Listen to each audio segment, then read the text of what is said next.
Neil, former President Trump has been sounding off about this economy on his Truth Social, writing, quote, stock markets are crashing, job numbers are terrible. We're heading to World War III, and we have two of the most incompetent leaders in history. This is not good. He's blaming Vice President Harris for yesterday's stock market sell-off, writing on Truth Social that voters have a choice: Trump prosperity or the Kamala crash and the Great Depression of 2024. At a weekend rally, the former president emphasized what he could do if elected. Inflation will be in full retreat. Our economy will be roaring back. It's going to be roaring back. The Donald Trump thing in the market amazes me. When they're up, it's all because of him and looking forward to him. When they're down, it's all because the Democrats and how horrific they are. Yet some of our biggest point fall-offs, three of the biggest of the top 10, occurred during his administration. Now, a lot of those were in the COVID years. I get that. But, you either own the markets or you don't. It does confuse me. I keep a very, very close look at all the records here, sell-offs and otherwise. Three big ones, the three biggest among them in history of the markets occurred during the Trump administration. Not all on him, but they did occur under his watch. So just want to remind you of that. What's up, everybody? Major Retired Richard Ojeda here, and today we dive into the pathetic blame game played by the tangerine tyrant Donald Trump. On Tuesday, financial markets showed signs of recovery after Japan's Nikkei 225 index experienced its largest drop in over 35 years. But that index recovered significantly today. Despite yesterday's losses, the Dow closed about 7,500 points higher than when Donald Trump left the White House on January 20th, 2021. Hold on, what did you say?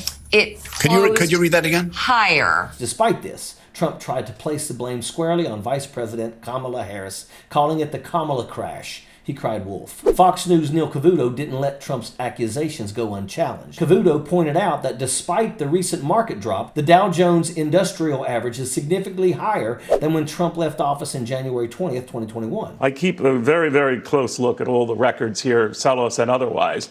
Three big ones, the three biggest among them in history of the markets occurred during the Trump administration. Not all on him, but they did occur under his watch. Wow, three of the worst days in Wall Street history happened under Donald Trump. Scarborough emphasized the stock market is 7,500 points higher than it was when Donald Trump left office. Also, illegal border crossings are lower now than they were when Donald Trump left office. So basically, Donald Trump's best day doesn't even compare to Joe Biden's worst day. And this is by far not the worst day, like Donald Trump is trying to say. He's always trying to say that America is in a hellhole or on the brink of doom, but he's a liar, plain and simple. Amidst the global sell-off, all three major U.S. indexes fell over 2.5%, with the NASDAQ composite leading the losses and the Dow Jones Industrial Average dropping more than 1,000 points. This turbulence was driven by fears of recession, concerns over the Federal Reserve's rate decisions, and doubts about the future of AI investments. This situation reminds me of the story of the boy who cried wolf. Just like the villagers who got sick and tired of the bratty kid yelling wolf at night to startle them, people are now growing weary of Trump's constant false alarms. The villagers eventually stopped responding to the boy's cries, sacrificing their time and sleep for a rotten little liar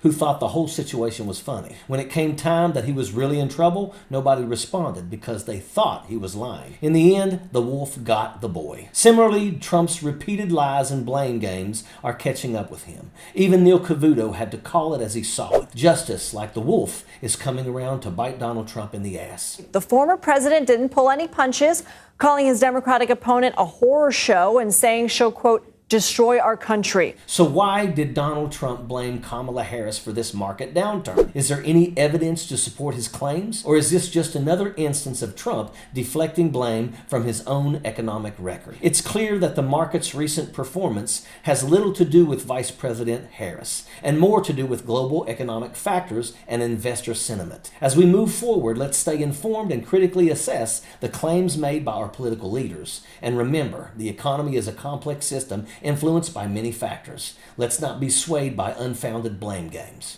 Now, let's talk about the importance of being honest and genuine. Unlike a childish prankster planning false flags events to garner sympathy and attention, Donald Trump is using this situation much like the boy in the story. He's telling lies, and when he doesn't get the response that he wants, he tells a bigger lie. When he can't get the attention he craves, he puts on bigger spectacles to trick the gullible into believing he's being eaten by the wolves. But enough is enough. People People are sick and tired of catering to a whimpering child who's never satisfied and only interested in showing off in public and crying like a banshee when finally is held accountable for his shenanigans.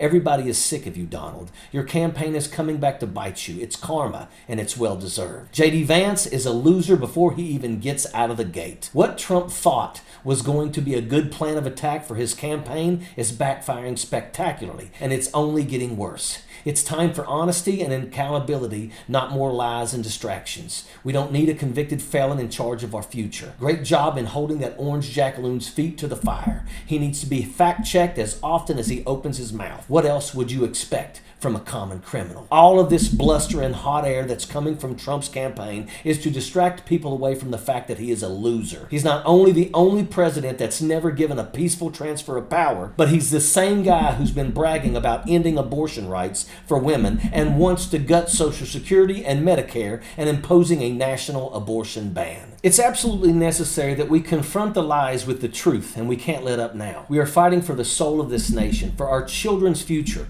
and for the future women's reproductive health care. We cannot give up when we are so close to creating an economy that works for all of us, not just the wealthy. If we win the White House, the House, and the Senate, we are going to see the kind of future that we have all been dreaming about. Our future is on our hands, folks. Let's make the right choice for America and kick Donald Trump to the curb, which is exactly where he needs to be. And that is an absolute fact. Sappers clear the way, airborne all the way.